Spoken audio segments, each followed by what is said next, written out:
Welcome back, my friends. Currently, we're on day 302 of Russia's disastrous invasion of Ukraine, and the Ukrainian military has finally done it. They've successfully eliminated over 100,000 soldiers fighting for Russia. They accomplished this in 302 days. And this is a grim jubilee being marked by the armed forces of Ukraine. 100,000 Russian occupants so far have been eliminated. And I think this was a Christmas present the Ukrainian military wanted to deliver to their people this holiday season. What are the Russians receiving for Christmas this year? And the answer is caskets and coffins.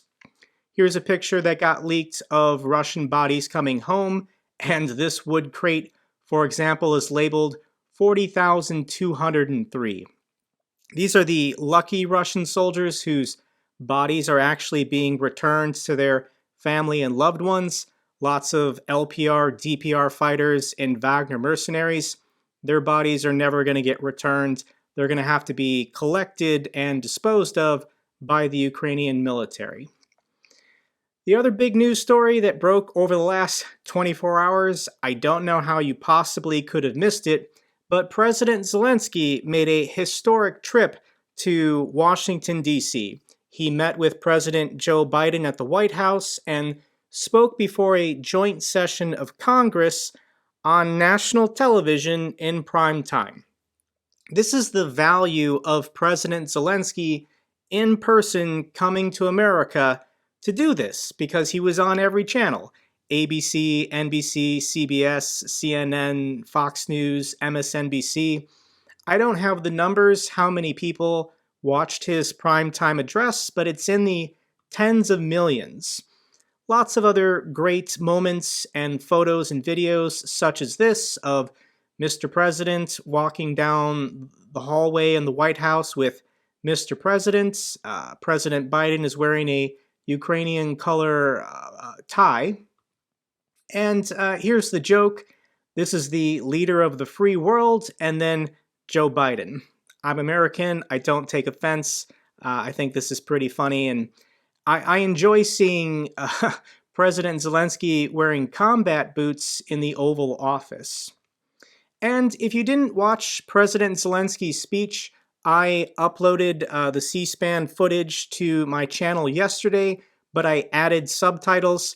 President Zelenskyy's English is very good, but I know a lot of my viewers, English is not their first language, so having the text to read specific words will help everyone understand the message he delivered last night. Let me share with you some of the highlights. I sliced up his speech and posted a couple clips on Twitter. But here are the quotes I want to share with you. Your money is not charity. It's an investment in the global security and democracy that we handle in the most responsible way. Ukraine never asked the American soldiers to fight on our land instead of us. I assure you that Ukrainian soldiers can perfectly operate American tanks and planes themselves. If they attack us with Iranian drones and our people will have to go to bomb shelters on Christmas Eve, Ukrainians will sit down at the holiday table and cheer each other up. But we do not complain, we do not judge and compare whose life is easier. We, Ukrainians, will also go through our war of independence and freedom with dignity and success. So overall, he killed this speech, 10 out of 10. It was perfect. There was nothing I felt controversial that anyone in America could really latch onto and then be critical of Zelenskyy or critical of Ukraine. He referenced our history, the Battle of the Bulge and the Battle of Saratoga. He was very appreciative, but said the struggle is going to continue. And this is important to highlight, that any military or financial aid that Europeans or Americans give to the Ukrainians, it's not a handout, it's not charity. It's an investment in our own security. Russia has to be stopped today. Russia is a threat to everyone in the world, including American allies, NATO allies. If Russia wins this war in Ukraine, they won't stop. They will threaten neighbors in the Baltics, the Caucasus, Central Asia, and even the Middle East, because Russia is now militarily allied and working with the Iranians. Zelenskyy was very smart to emphasize the terror that Iran has been conducting against their civilian population. Iran is not very popular in Congress, so this was a sticking point that he landed. He also made it clear that he's not asking for NATO or American soldiers to participate in the conflict. He's confident in his military forces that if they have the support, equipment, and tools they need to win, their soldiers alone can easily expel the Russian forces. He also said that he wasn't there to complain about their hardship. This was their moment in history to fight for their independence and freedom from the Kremlin, and he accepts the sacrifices that will be required of his people to earn that freedom, similar to how other countries have done it in the past.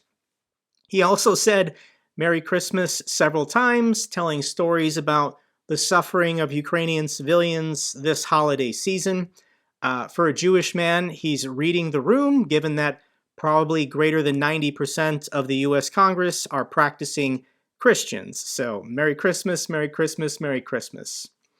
And this probably is the moment that stole the show when Zelenskyy shared with Speaker of the House and the Vice President this flag that he had frontline soldiers from Bakhmut sign just yesterday. So the day before, maybe 36 hours before, he was in the frontline city of Bakhmut, and he had his soldiers sign and write notes on this Ukrainian flag so that he could deliver it to Congress. This was very inspiring, very moving indeed. And just like that, he was gone. He was probably in the United States for about 36 hours, and then he immediately flew back to Poland to meet with the Polish president. And this trip outside of Ukraine, this is a signal of strength and confidence for the Ukrainian government. If there was ever going to be a military coup and Zelenskyy was going to be overthrown, you would do it when he's out of the country. But the fact that Zelenskyy can now freely travel to Europe and the United States, it just shows the solidarity and unity of the Ukrainian government, the Ukrainian people, and the Ukrainian military. So who didn't like the speech? Who doesn't like President Zelenskyy? And we have the Kremlin's favorite sock puppet here in America. This is Fox News host Tucker Carlson. And Tucker Carlson in the past has declared his support for the Russians. Let me share this clip with you from a couple years ago. Because people are dying on the front lines. You think it's a joke? Why do I care? Why do I care what's going on in the conflict between Ukraine and Russia? And I'm serious. Like, why do I care? And why shouldn't I root for Russia, which I am? Because those of us who are watching... So he's admitted in the past that he's rooting for Russia to win, and it was his primetime show on Fox News that got interrupted for President Zelensky's speech, so he couldn't help but interject himself and have these absurd banners such as Zelenskyy has declared war against Christianity. This actually aired on Fox News during Tucker Carlson's hour on television. This is also some of the stellar commentary he had criticizing President Zelenskyy. As far as we know, no one's ever addressed the United States Congress in a sweatshirt before, but they love him much more than they love you. Well, so Tucker Carlson argues that members of Congress love President Zelenskyy more than the American people. And I've seen this criticism about President Zelenskyy not wearing a suit to the White House, not wearing a suit to Congress. He's wearing, these camo sweatshirts. And I just want to put this in historical perspective. Here is Prime Minister Winston Churchill coming to the White House, I think maybe 1940 or 1941, to ask the United States for assistance and aid in fighting the Nazis, and he did not wear a suit. The reason why is because his people are suffering and dying, so it'd be inappropriate to wear a $2,000 suit and wine and dine and party at the White House. There's a war going on, Tucker. You're a tool bag. So here's the real reason why Zelenskyy came this week. And it all has to do with this omnibus spending bill that the government has to pass to avoid a shutdown. And included in this bill is $45 billion in additional aid to Ukraine. Now, the way the United States government works, we only really function for a month every 2 years after the midterms, before the Congress changes over. And that's when they pass their budgets. I think this is like a 2-year budget, so it's big. It's $1.7 trillion. But included in this bill is $45 billion in additional economic and military aid for Ukraine. This would fund the country for all of 2023. The good news is as I'm filming this video, the Senate has passed this bill. So let's pray they have to get this done before midnight on Friday to avoid a government shutdown. And if the House just passes the same version as the Senate, then it's done. This is $45 billion guaranteed to Ukraine. These assistance packages that the United States announces every week or two will continue for all of 2023. This is Russia's worst nightmare. So I'll have an update for you in my next video 2 days from now, whether or not the House was able to pass the same bill, and then it's good. We're good. I mean, a huge, huge sigh of relief. The next update concerns the frontline city of Bakhmut. Bakhmut still holds. Russia, for 7 months now, has been banging their teeth against the wall trying to take this city, and they just can't do it. Here is this Ukrainian defender making his daily update vlog. He's been doing this for almost 2 weeks now. So let's watch about 1 minute of an update from our correspondent in the field. Друзі, щодо оперативної обстановки, станом на 22 грудня 2022 року оперативна обстановка в місті Бахмут, як вчора, як позавчора, без змін. Лінія фронту тримається. Всі на своїх позиціях тримають визначені рубежі. Нічого нового. Штурми, обстріли масовані, суїцидальні атаки. Абсолютно нічого нового. Оборона стоїть. Водіння, скажи пару слів для наших друзів. Бахмут наш, ми його тримаємо, орків є. І все буде Україна. Інквізитор. Доброго ранку, країна незламних. Хочу приєднатися до слів свого побратима. Так, дійсно, бої тривають, але Бахмут наш. Бахмут ми не здамо. Bakhmut continues to hold. Russia sucks. The next story we should follow up on concerns this recruitment video I shared in my last update video, and this is getting some news attention in Russia. Russian war backers split over these military recruitment ads. So if you haven't seen it, I'll link it down below, but basically this teenage daughter is saving up for an iPhone, and her father's kind of a deadbeat, not getting paid, so he takes her allowance money and then realizes he's a loser and he should sign up for the Russian military so he can buy his teenage daughter an iPhone. Kind of controversial. And apparently there are more of these military recruitment ads that were made. A series of anonymously produced Russian military recruitment ads has stirred heated debate among pro-war bloggers over the true motives of men to go fight in Ukraine. The sleek productions, which first appeared online last week, portray poverty-stricken Russians whose fortunes turned for the better after they joined the Russian armed forces. So these recruitment videos are so offensive and bad that pro-Russian language bloggers are criticizing the ads, claiming that their emphasis on financial incentives for joining the Russian army betray their noble ideological goals. The secrecy surrounding the ads' origins fueled speculation among pro-war bloggers, which were immediately dismissed, that the campaign had been ordered by the Ukrainian military. However, iStories, an investigative news website, said that the ads first appeared on a little-known page in Russia's most popular social network, VK Tankete. The page and the videos were deleted after they went viral.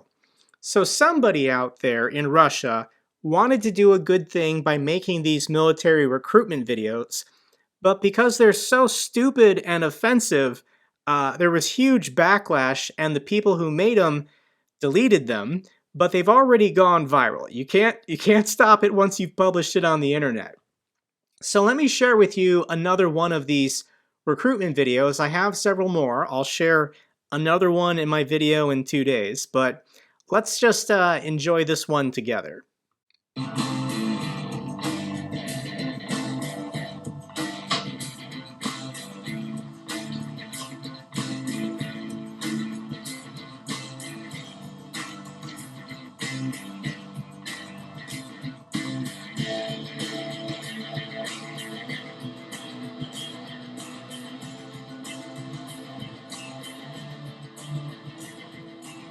Жень, мы 3-й раз к тебе приходим.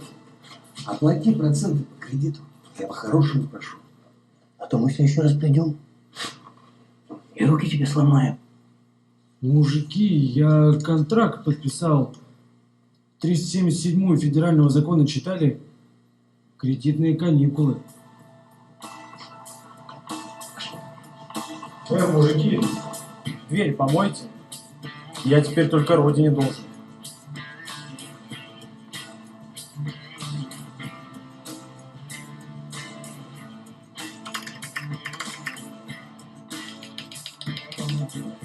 Каждый из нас может оказаться в трудной жизненной ситуации. И тогда начинаются звонки из банка, визиты коллектора. И ты вынужден оправдываться и перед банком, и перед семьей. Что-то обещать, жить в вечном напряжении. Нравится? Конечно же нет. Но есть федеральный закон номер 377 от 7 октября 2022 года, по которому каждый, кто служит по контракту, получает гарантированные кредитные каникулы. Не верите? Почитайте сами. И задумайтесь вот о чем. У вас есть 2 варианта. Первый – защищаться от коллектора. Второй – защищать Родину. И помните, пока вы защищаете Родину, Родина защищает вас. Добровольная служба в армии – это возможность вырваться из бесконечной череды долгов перед банками, перед семьей и перед самим собой. Это шаг в новую жизнь. Слышь, Сань, видимо, нам надо менять работу. По-любому, братан. Is the Russian mafia threatening to break your arm because of gambling debts you have to them? Well, no worries. You can just sign up for the Russian military and Order 377 will protect you. Because as we all know, the Russian mafia respects the law and would never try to recoup their money from you if the law says that you're now the savior of Russia. I don't know how to make fun of this video as good as some people. Let me know in a comment down below what your best quip or spin or zinger is on this stupid ad. The next thing I just want to quick share with you, this was a post from Tender. He's got some pretty good observations. And Putin has been making lots of speeches and public appearances in the last month or so. And there was this speech he gave in which he kept his hand on the table the entire time. He's done this in the past, gripping a table or holding his hand flat. And the speculation is that he has early onset Parkinson's disease and he's losing control of his extremities. But look at his hand if we speed up the video. And you can see he just compulsively taps and moves and wiggles that thumb while keeping his palm flat on the table, probably to reduce or control shaking in his extremities. If Putin could just stroke out or have a heart attack, he'd be doing the whole world a favor, but I don't think Ukraine can rely on that in the short term. The final feel-good clip I have for you is of St. Nicholas visiting the children of Bakhmut. There still are several children in the city for whatever reason, and St. Nicholas went around the town to deliver presents. А ти знаєш, якісь вірші?